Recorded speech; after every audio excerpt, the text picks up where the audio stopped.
તે વિદ્યાર્થી છે. વિદ્યાર્થી અહીંયા કોણ છે?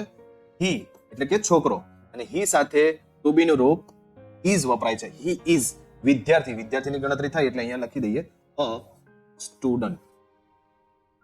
ઓકે, તો અહીંયા સર્વનામ સાથે કોણ આવે છે? ઇઝ. અહીંયા પણ સર્વનામ હી અને એનો સાથે ઇઝ. હવે શિક્ષક તો અ ટીચર. ઓકે, તે મારો મિત્ર છે. હી ઇઝ મારો મિત્ર, માય ફ્રેન્ડ.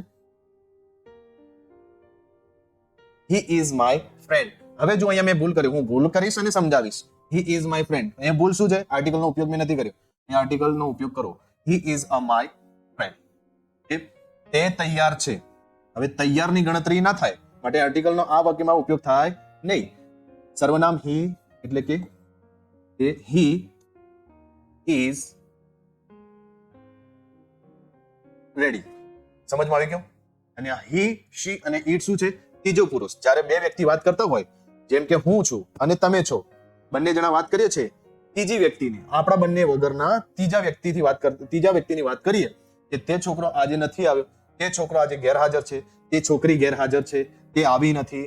બરાબર? તો જે ત્રીજી વ્યક્તિની વાત એને ત્રીજો પુરુષ કહેવાય. અને ત્રીજા પુરુષ માટે અહીંયા હી, શી અને ઇટ નો ઉપયોગ થાય છે.